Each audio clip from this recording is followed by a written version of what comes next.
Ito po, isa sa mga nagmamanage dito. Yan na lang yan. At ano po yung sa ilang years na po itong ano nyo? Starting kami ng 2021, ma'am. 2021? Hindi, ano lang, 3 years pa lang. Pero maganda na siya, parang well-developed Ito siya. nag-start lang ito, ma'am. Kasi dati, ma'am, doon pa kami sa kabila. Okay. So, lumipat kami para magkaroon ng sariling parkingan, private. Kasi ang enjoy nila dito, at least luwag, Maluwag, ma'am. Maluwag siya. Tapos may swing, may mga ano Safety po yung pa. mga sasakyan kasi ano siya Kasi may private, naka-private na siya. Okay, so kayong bahay kubo nyo, ang ganda yung ano yan. Diba? parang Boracay style, ma'am. Kaya nga, relax na relax ang mga, kahit na hindi mga turista, kahit kami-kami lang ng mga kababayan mo na galing sa Manila, ma-relax sila dito. Kaya, ayan. Very, ma'am, relaxing talaga yung place. Okay. Saka yung mga food natin, ma'am, yung mga isda, fresh talaga siya. Oh, talaga. Lalo yung talaba, ma'am. Kasi yun ang sikat nga dito, yung talaba. Order kayong talaba, ma'am. Ito, matabing Kasi talaba natin. kakakain lang namin. Alam mo yung mga edad, nag-iingat Ay, sa sa, bagay. isang araw yata, yun, nagpunta kami sa restaurant, talaba din yung inano namin. Taba, ma'am. Oo, talaba din. Kasi kahit maliit siya, ma'am, puno siya. Masarap, saka sariwa kasi siya. Kasi mga isda dito at sariwa din. Capital of kasi dito, ma'am, may talaba niyo kasi. At saka actually hindi siya yung hindi complicated kasi parang ang virgin place pa. Kaya talagang may enjoy nila. Meron kayo advertisement niyan sa sa yung halos lang, ma'am, something kagaya niyo po. So nakikita rin nila yung mga something nag-vlog kayo. Pag na-post niyo, yun ang naging advertise namin. So very thankful mga kami sa inyo. Na-enjoy namin kasi maganda eh. Na-enjoy namin yung maghapon kasi unang-una talagang relaxing, very quiet, at saka yung service ninyo masaya naman, saka yung inyong staff okay naman, masaya, nag-enjoy kami sa kanya, sa inyo, tapos very helpful, tapos yung paligid talagang maganda. Pagpasok pa dito, tingnan yung yung para bang nasa Boracay ka kasi pagpasok mo yung aura, So yung mga nag-go-overnight naman, meron kami mga overnight pero for couple lang. Hindi pang kasi maingay pag mga grupo. Yes, saka very risky ng pag marami. Sa bagay. So water kasi, ma'am. So, kasi mamaya hindi nyo alam kung ano. Pag couple kasi, ma'am, madali mo siyang bantayan. So you only allowed couple for overnight. Okay. So may 1 month kasi namin, ma'am, isa pa lang yung dyan. Okay. Yung mayroon kami isa dun sa Balsa pero overnight sa Balsa hindi pwede mag-overnight.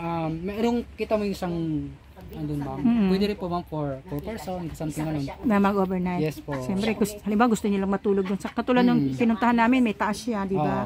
Gusto mo mag-rest, mahiga doon, lalagyan niyo ng unan, gano'n. Provided niyo yung unan kumot. Pag ganun.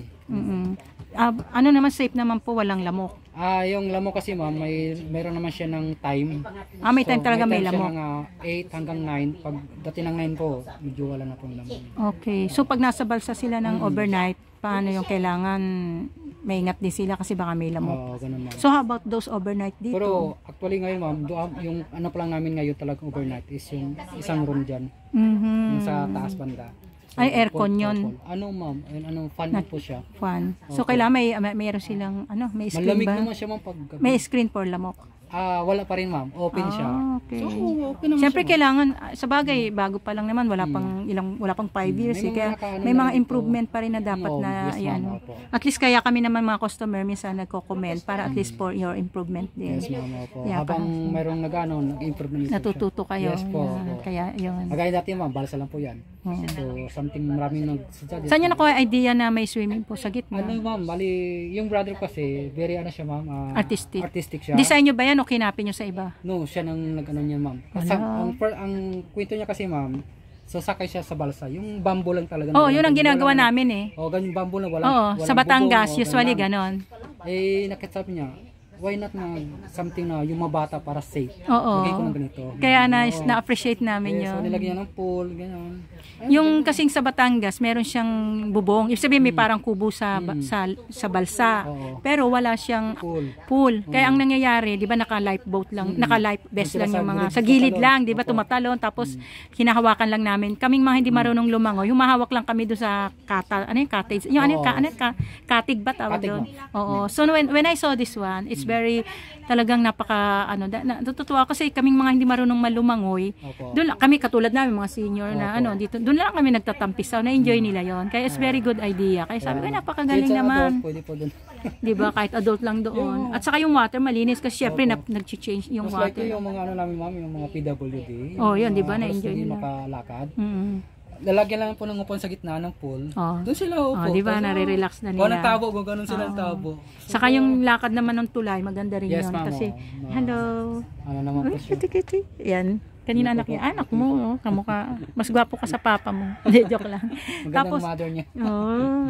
Kaya, hindi. Gwapo rin papa mo pareho sa'yo. Mana ka sa papa mo rin.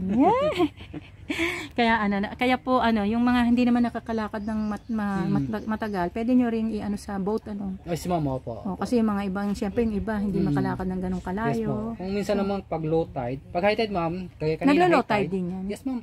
Okay. Mamaya po pagdating ng mga 6 na yun ma'am. Ang low tide niya, birilong na po siya. So where's the area of fishing? Sabi may fishing kayo dito. Doon ma'am sa balsa mismo. Okay. Sa balsa magfi-fishing ka?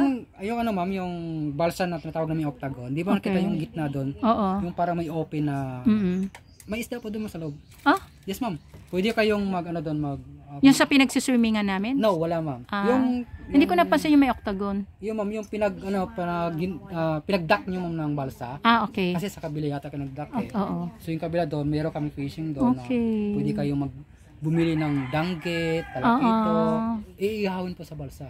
Kasi ang isang tourist attraction sa Hong Kong, yung meron silang place for fishing. May fishing village doon na kung may entrance, yung taong papasok na pag nag-fishing sila, kung ano yung mahuli nila, lulutuin nila, bibili nila yon. Parang for fun, kunyari kung ayaw mong bilhin, ibabalik mo siya sa parang fish pan din na itsura nun Pero nakaano din siya. So wala pa kaming ganun ma'am na. For fishing kasi yung ibang mahilig mag-fishing, ganoon. Ay sa balsa na ma'am, free naman ma'am mag-fishing kahit sino. Pwede naman po dyan. Pag nahuli, amin na. Wala nang di ba? Kasi kami dala kayong sariling fishing rod.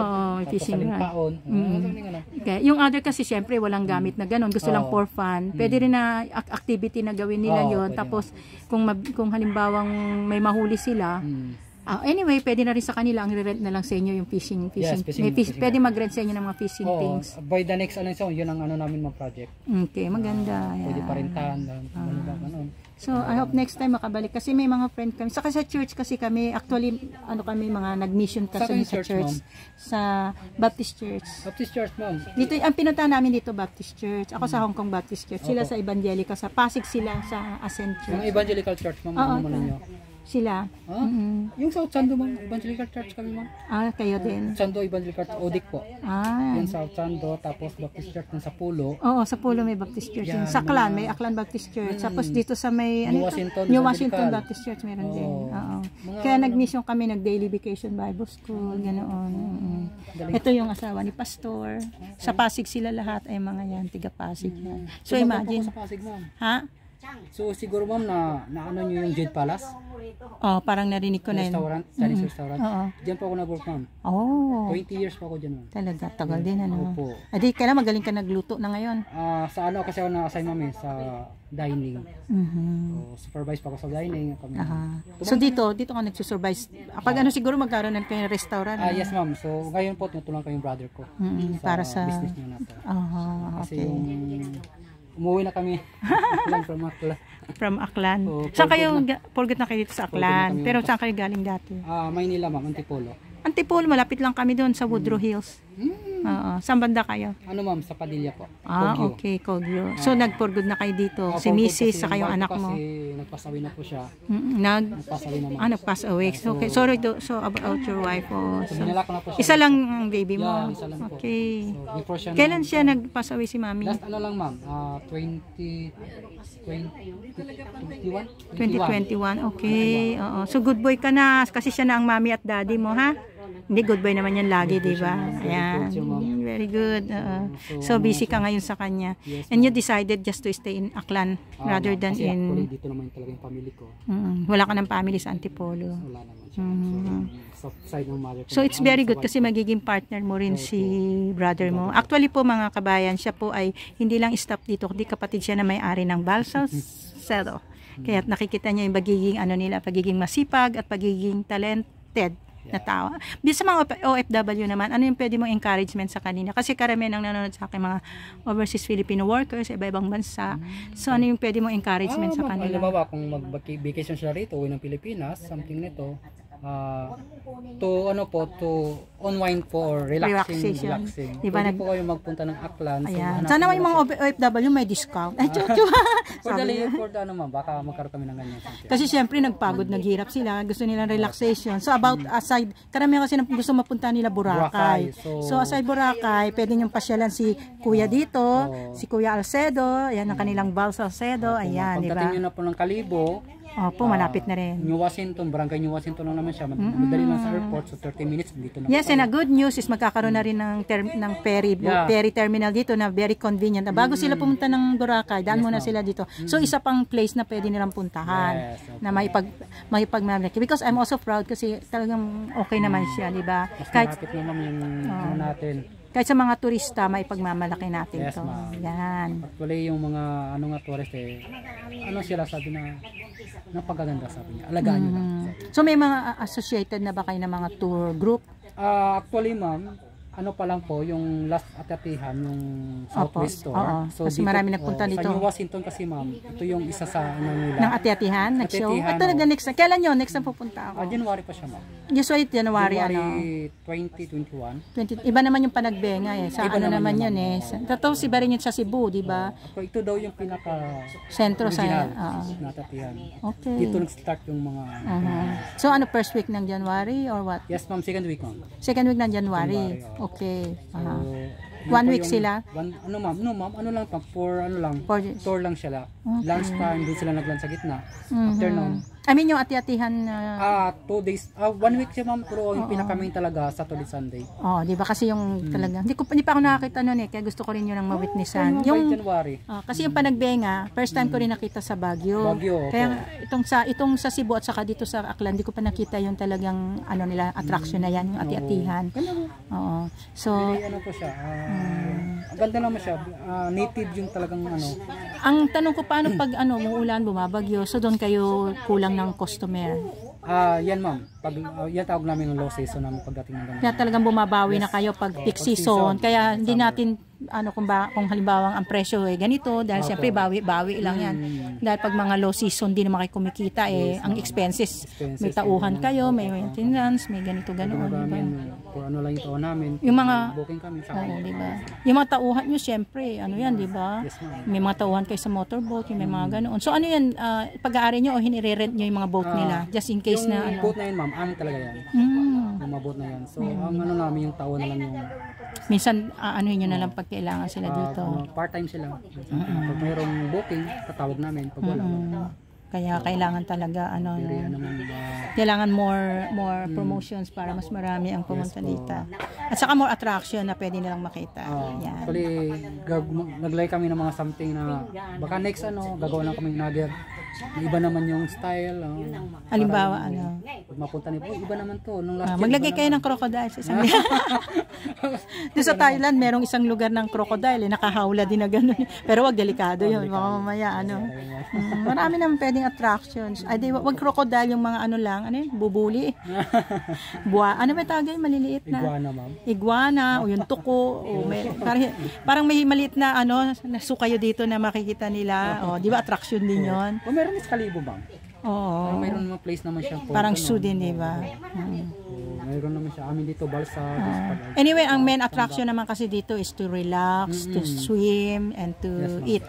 To fellowship. Ang maganda dito pagdating ng hapon, yung sunset. Nakikita ang sunset dito? Yes, wow. Maganda yung pagdating ng sunset. Nakikita ba dun sa yung sa part ng dun sa may sa Facebook nyo naka-promote. May mga mga pictures sa pinapakita gano'n.